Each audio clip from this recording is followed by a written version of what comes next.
So today I have a special guest with me. We've got Holly Simmons from Golden Lasso. Thanks for joining us, Holly. Thank you, Jim, for having me. I'm thrilled to be here with you. Yeah, thank you. This topic is near and dear to me. I grew up in a family business, as you know, and I wish I would have met you probably about 20 some years ago, because I think there have been a lot of things that we could have leveraged at this time. But I know there are, just from my experience, there are a lot of complexities with family business, and really excited to learn about what you're seeing in family businesses today, as well as some of the impacts that COVID has had on business owners. Yeah, I'm thrilled to be able to talk to you a little bit about that, and it's been quite an experience for many family businesses. So I'm happy to be able to talk about it on your platform. Yeah, no, I appreciate you being here. So tell us a little bit about who you are, how you work with family businesses, and how you're connected to the community. Sure, great. I call myself a thinking partner. And what that means is that I provide a sounding board, coaching, facilitation for multi-generational family businesses. I work with businesses that are looking to maximize their family advantage within their business and minimize some of the friction that can happen with family dynamics that can sometimes derail objectives and goals and strategy within family businesses. I'm a family enterprise advisor, so I understand the system of family enterprise and look at family businesses through that lens of looking at family business and ownership. I do provide facilitation, training, and coaching. I'm really that navigator working with a family, helping them build momentum as well as vision as to where they're going. It's that navigation as a family is looking to transition to the next generation, or maybe they're looking to sell, and what do we do once we have this liquidity event? How do we manage and change and think about our wealth differently? Helping them think into that and reimagining how their family will work together. No, that's fascinating. I think one of the things that I wish our family would have gone through is really putting a plan in place. My parents obviously had an idea of what they wanted retirement to look like. My brother, my sister, and I had an idea of what we wanted to do, but really there was no written plan. There was no organization around this. There was little communication. And really, until my dad, turned 70, we really didn't start having these serious conversations. And I think what we missed out on is really having a clear transition plan. It probably would have saved a lot of grief at the end of the day. So I can definitely see, the value in doing what you're doing. Yeah, and I think a lot of it has to do with communication. Now, if you think about it in business, there's systems and models and books all written about how to run businesses effectively. And there's also similar on ownership. But when we think about how our families operate and communicate, it's a generational way that we think and behave within our families. There's no one book that we subscribe to, everyone subscribes to, and there's a way that we are going to be as a family. And that impacts the way we show up in the other areas. And because we haven't created the communication system as a family, but yet we're working together in a business, people avoid those conversations. They avoid having difficult conversations for whatever reason, avoidance of conflict. They're worried about hurting someone's feelings. They feel like they can't connect with another family member. So there's lots of different reasons why those conversations don't happen. And what I have seen happen, and cases that I've studied, is that they wait too long, and then it's a technical exercise, which breaks down family harmony because it's seen as a technical exercise instead of bringing along all of the communication and the family dynamics and the family relationships as the succession as a transition is happening, so that all of the elements are moving along at the same time. It's not just a technical exercise of transition. Right. So here's something I guess that brought me to the lower mid-market or working with small and medium-sized businesses, really how prominent smaller businesses are to the Canadian economy. What does the family business picture look like in the Canadian landscape? Yeah, family businesses are a huge part of the Canadian economy. And a study recently done by Family Enterprise Exchange Foundation in partnership with the Conference Board of Canada, they came up with and have these statistics that are shown here. 63% of all private sector firms in Canada are family businesses, make up a huge portion of our economy.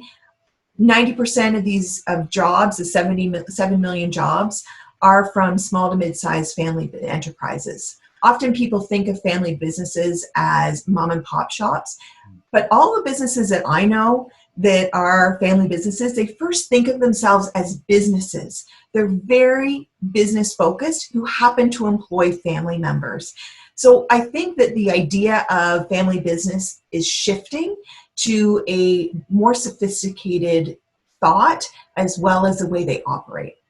Right. And I think that's fair. I mean, if you think about a mom and pop shop, oftentimes you're thinking about maybe the corner pizza shop where the entire family is working there. But I mean, there's some giant family businesses in Canada. Like think about the Weston family and the portfolio of businesses they have. I know even here locally in Niagara, there are a lot of businesses that are third generation. And it appears as though each generation has kind of made their own mark and taken the business to a different level. So, you do see some really prominent businesses that are family owned, but a lot of people don't really realize that it's a family behind that business at the end of the day. Yeah, we like to say instead of family business, it's a business family. They really are entrepreneurial and business focused who happen to be family working together. Right. I like the illustration here, and I'm wondering if you can walk us through the dynamics. I know when I grew up, sitting at the kitchen table, it was often hard to really separate business from personal and family. It was all a mixed match conversation. But can you share a little bit about some of the complexities when it comes to family business? For sure, Jim. That is so typical to be sitting around that kitchen table. And in fact, I show the three circles here somewhat separate. But in fact, for a lot of people, they are all layered right on top of one another, right? They're not separated the way they are in this model. The three circle model has been around a really long time, and it allows for us to start thinking about family business and family enterprise as a system, that all of these things have impact on one another. They are not separate. So if one thing happens in the family, think of it as a pebble dropping in that circle of family, it ripples across all of the other areas. Family is typically private and traditional and emotional, and it's about fairness. Whereas business is public and competitive, and it's changing. Family really wants things to stay the same. We want to have our traditions and keep the harmony, whereas business needs to evolve to be able to continue on into the next generation. So these things compete against each other, and it's a paradox. You're managing the tension between these things. And then, of course, we've got ownership, where we're looking at the marketability. Are we investing in the business, or are we harvesting? Are we an entrepreneurial family that's going to take this business into multi-generations, or are we going to create wealth and trigger wealth experience, and then we're now shepherding wealth onto the next generation versus an actual business. So all of these things work together, and if you only focus in one circle, you're missing out on two other areas that are impacting, and you may have things derail in business and say, why did that happen? I had a family they were looking at doing some new marketing initiatives, and we're working on putting together the plan for making that happen, and things were going really well. They presented it, and out of nowhere, it got totally sidetracked and derailed. And it was because the one brother, anything that the other brother brought to the table, he distrusted. And so he wasn't going to do it because he thought it was a bad idea. And so from a marketing perspective, here we are working in our little zone thinking, okay, this project is going to be knock it out of the park. But due to family conflict and something happening in the family dynamics, it completely derails the strategic initiative in a business side. So you need to understand what's happening in all three to really make an impact on the whole system. So is it fair to say that at the end of the day is, balance is pretty critical? Like if I think about health in general, it's not just about eating really well, it's about exercise, about relationships, and there's so much more to it. Would you say, family business is somewhat similar? Yes, I would. And I don't see balance though as a scale where we're trying to equal them out, because that creates another level of tension. I think of balance as you would think of balancing on a tightrope or something. Like balance is something that we use as a way of we need strength, we need focus, we need endurance, and we come back to our center. So the balance is in making sure that we're giving attention and we're stretching ourselves in each of these areas, that we don't ignore one while the other one is going on. But it doesn't mean it's a balance of time. I know a lot of business families, they focus in the business area, and there is maybe a little less on the ownership, but as they're moving through what to do with the business next, what's the succession plan, they focus in the ownership area. Family tends to get the least focus until there's an issue, which in fact, if you're proactive about it, it would help a business family in those other circles by being proactive. So instead of being reactive, thinking of the family beyond just the traditional get-togethers, but thinking of how do we function as a family? What are our core values? What do we want our families to continue to put into their own families as they create their families that is the legacy of our family? So being proactive in that circle really impacts the other two. Right. So, I mean, at the end of the day, one needs to be aware of all the three competing dynamics and ensure that, you're not neglecting one of them. But if I hear you correctly, you may be spending more time in one of the buckets than the other, and that's okay. But you need to be mindful of all three.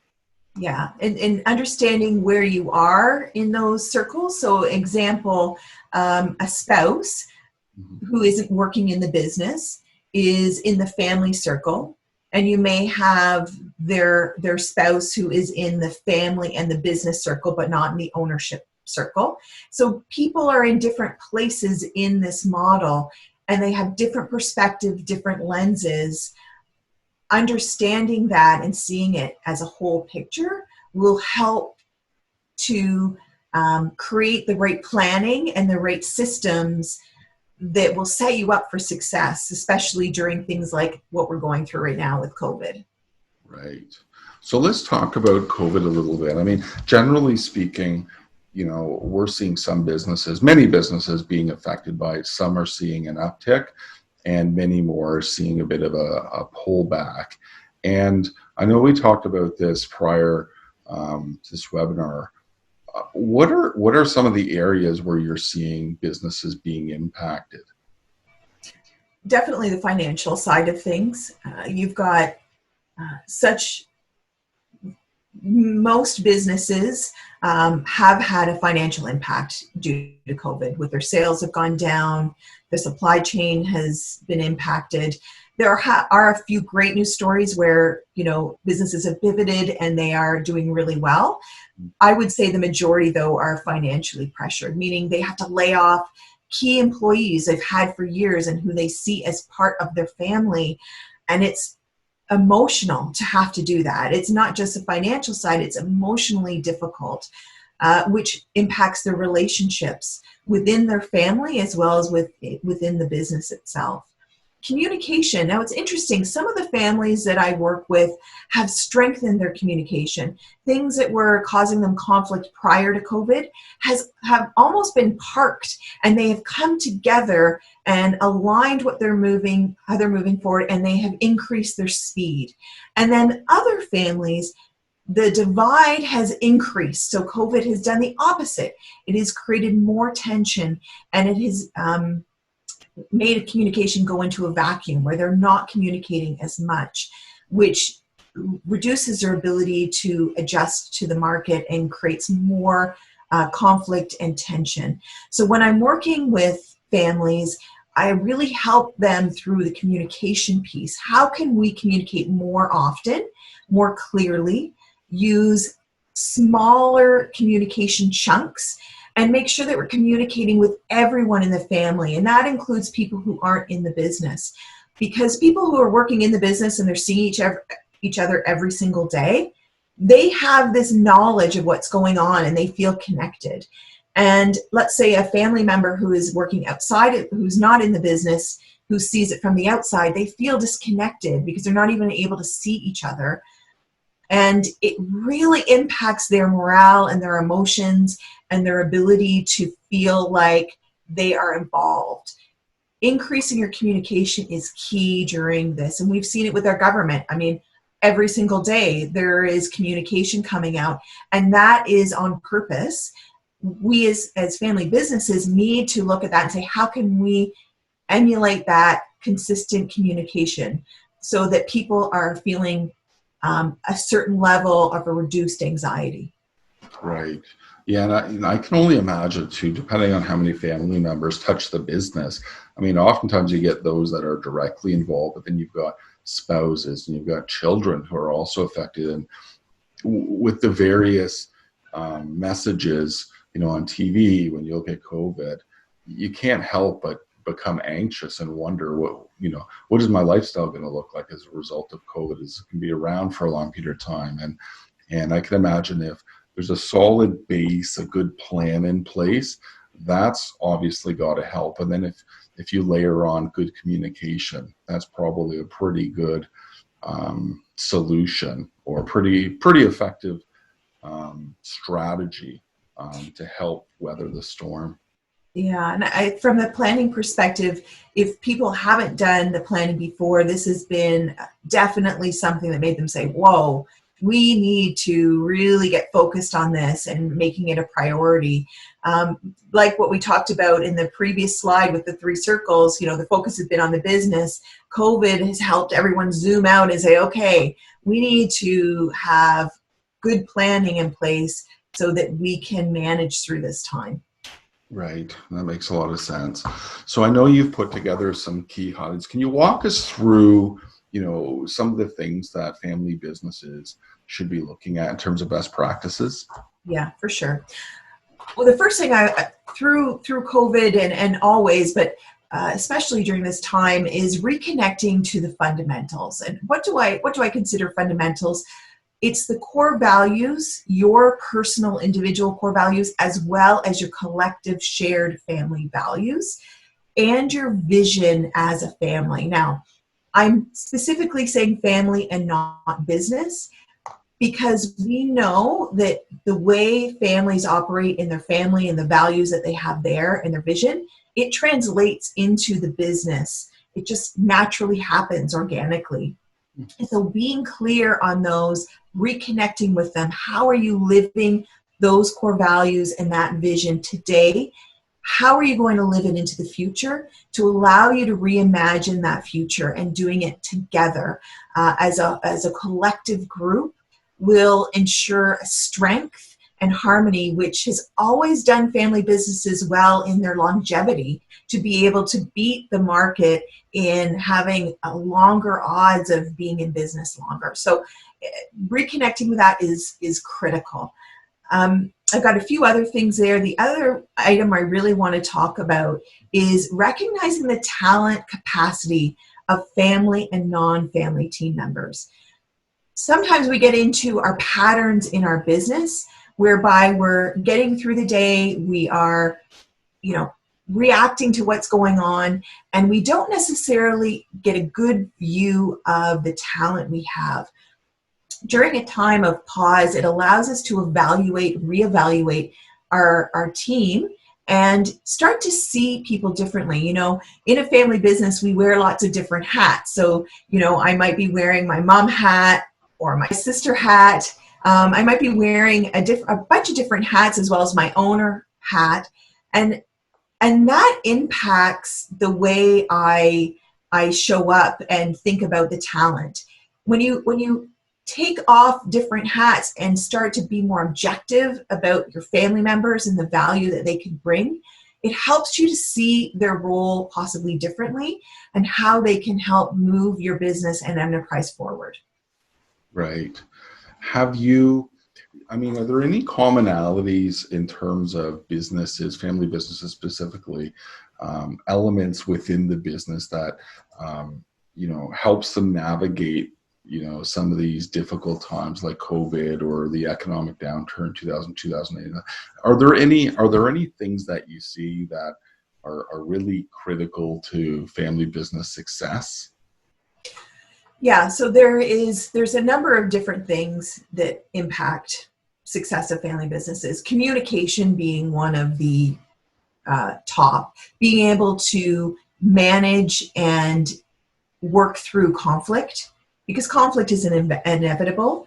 Having strong planning and a advisor council. So having strong advisors working with family businesses, relying on them and their expertise to help a family move through something like COVID as well as through the business journey, gives them resources that they otherwise wouldn't have, because sometimes we get in a vacuum when we're working with our family members because we have a similar way of thinking and a way of being.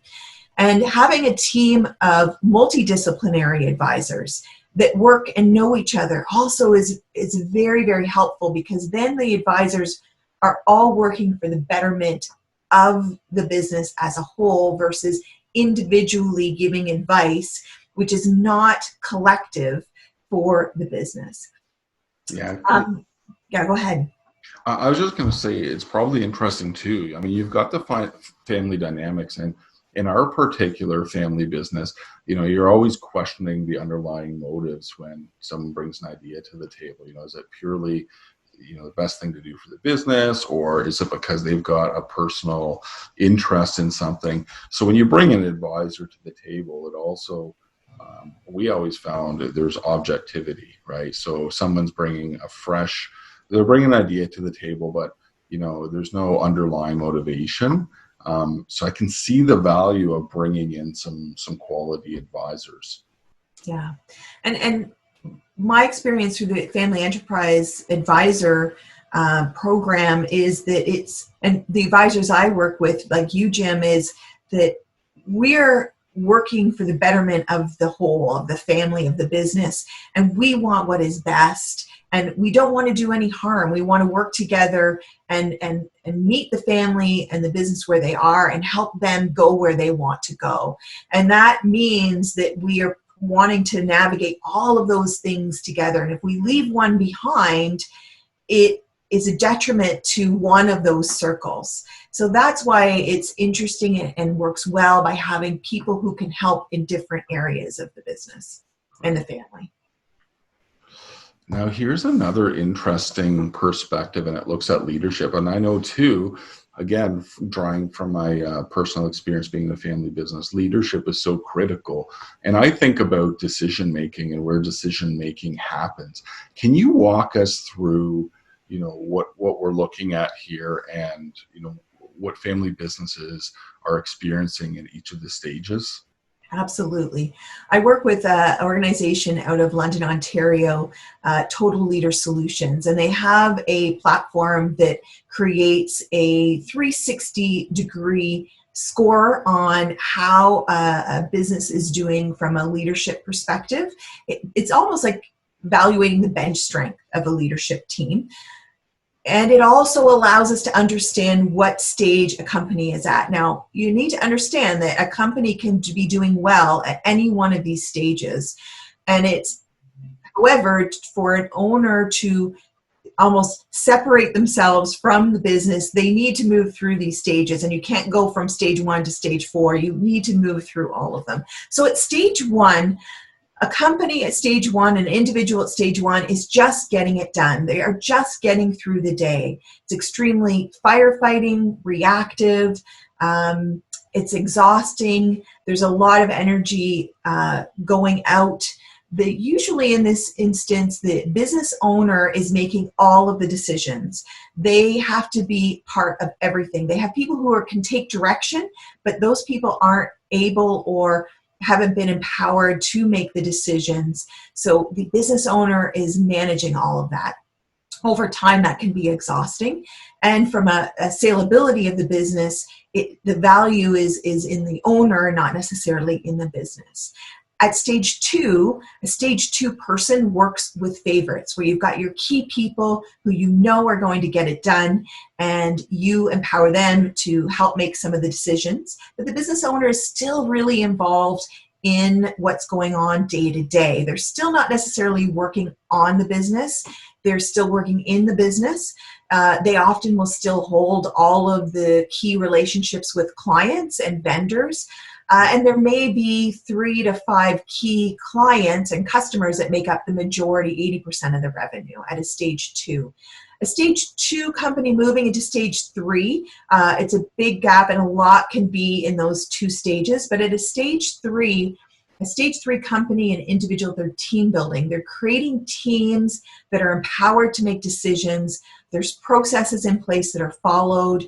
At a stage 2, there might be processes, but whether it gets followed or not, nobody really knows. So the idea is there, but it's not being followed. At a stage 3, the company is operating very efficiently. The business owner can go away on holidays and know that the company is working well, and they don't have to worry about it.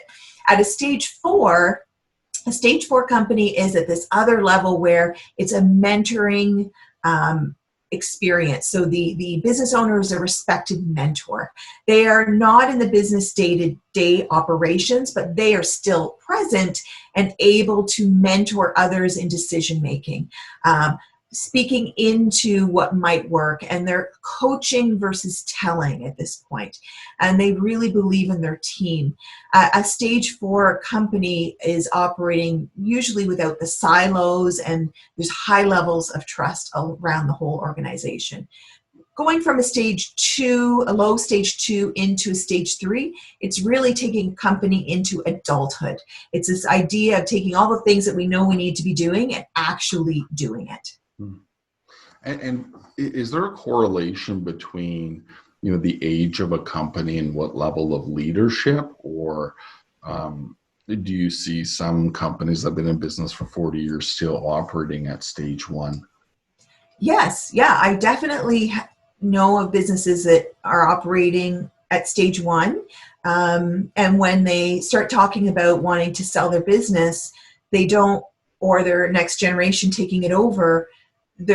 First of all, the next generation doesn't even know what the business owner does and how they do it, because they seem to do everything, and it's almost like a secret sauce, or not a secret sauce, it's like a black box. It's like they have this black box of knowledge that nobody else has access to. So that makes it really difficult for the next generation or the sale of the business, because it seems like all that knowledge is in the owner. So absolutely, running for 40 years, and the main owner still is not leaving their, maybe they're in their 80s and they're still going into work every day.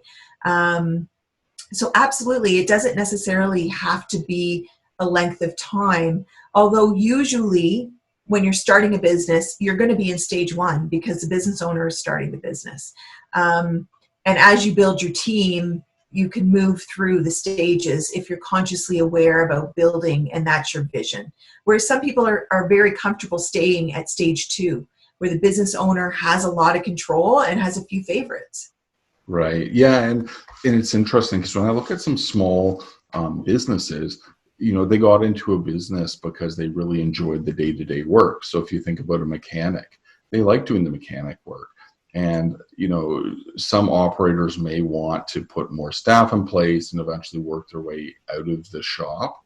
But others purely just love the work, the physical work, working with their hands on the vehicle. So, I guess it really depends on their personal objectives. Like you said earlier, if you can define really what you want out of the business and what you need from a family perspective, you can figure out what works best. Because I think sometimes people just make the assumption that you need to start at 1 and get to 4. And I know in the sale of a business, it becomes more challenging when, the owner themselves do all of the work. They're hands-on, they're the contact for the customers. It becomes a challenge for sure, more of a challenge than if you have other people in place. But the reality is their business model has been structured that way oftentimes because they enjoy doing the hands-on work. From a saleability factor, obviously it doesn't help the situation, but they obviously spent the majority of their career doing what they really enjoy doing. Yeah, and that's not wrong. So it's not about getting to stage 4 and that's the ultimate goal. It depends on where you are in your company and what you want to do next. And each stage, there are companies that are thriving at each of those stages. As you said, like some owners love the work, and that is completely okay. It's a matter of if they want to move to the next stage or they're looking to sell their business, there's some things that they're going to need to do to build a team so that they can make their business more saleable. Right. And I can imagine too, on the other side of the coin, you've got folks who are looking to build their business and they've plateaued and they're wondering why they can't continue to grow their business. And this would be a very effective roadmap for them to take a look at where decision making is taking place. And it would probably speak to why they've plateaued. They're probably the bottleneck in decision making. They probably are struggling with trust. I know in my personal situation, it was the same thing where, everyone thought that they knew best. Decision making really needed to be done by them individual within the family. And it really prevented company growth because there was no sharing of control. Right. And that happens often with multi-generational family businesses. A lot of the companies that I work with, Jim, are at that point where the business owner isn't, there's still 10 years before they want to leave the business. And the next generation's coming in and they're in their late 20s, mid to late 20s, early 30s. And the business owner is feeling like they need to build their leadership skills to be able to move into, I don't even know if they can take over the business. Like the business owner's thinking, I don't even know if my children have the capability of taking over my business.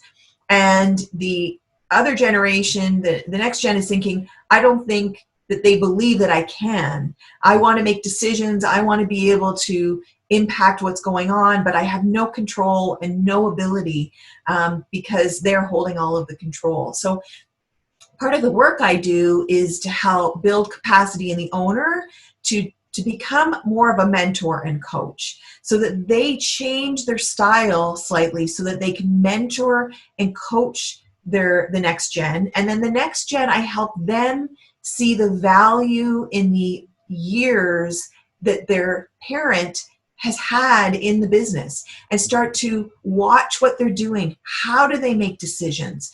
What makes their process in meetings unique that you can learn from and you can integrate in the way you do things? What questions are you asking of your parent to better understand how they operate in the world instead of just judging them and wanting to do it your way.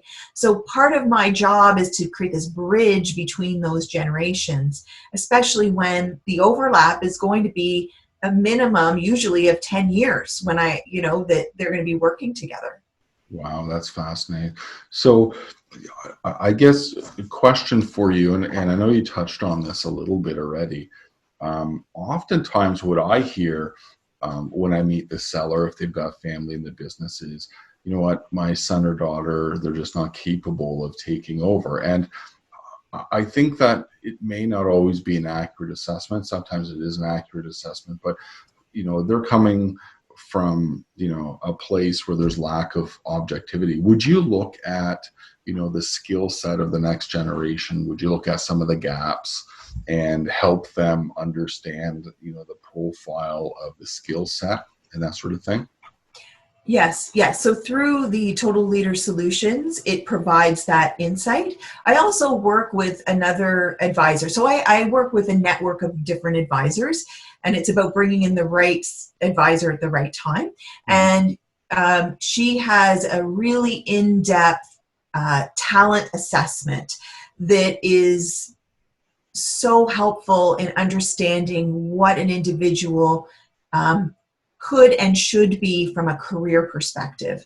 And do they have the DNA makeup to take on a leadership role with the right mentoring? Some people just don't. It's not who they are, and that's okay. But the assessment that she does, and I work with her on it, is extremely helpful in giving that insight, because the young person also wants to know. They want to have the ability to say no instead of feeling like they're obligated to take over ownership. I had one business where the dad didn't want to ask the daughter if she wanted to take over the business because he was afraid she would say no. And the daughter thought that the dad wasn't asking her because he thought she wasn't able and capable. So because they weren't even talking and they were afraid to have the conversation, they had this mismatch when in fact he wanted the daughter to take over the business and she wanted to. So I think it's having the conversation and allowing for a discovery versus assuming, and having everyone going through it together helps create that harmony that we want to continue. Because in the end of the day, it's about being around your loved ones and having good relationships with them. That's what we want at the very end of the day. So how can we keep that harmony going? Right. That makes a lot of sense. I appreciate your time today, Holly. Very insightful. If folks want to learn more about what it is that you do specifically, or reach out to you to ask some questions about how you can plug into their family business, what's the best way of them contacting you? Yeah, please. Thanks, Jim, for having me. It's been wonderful talking to you. The time's flown by. People can reach out to me. Send me an email, holly@golden-lasso.com, or my office phone number is there. We can check out my website and contact me through there. Welcome. If you have any questions or just want to talk about what's going on in your family business, happy to talk to people and see how I might be able to help them. Great. Thanks, Holly. Take care. Thanks, Jim.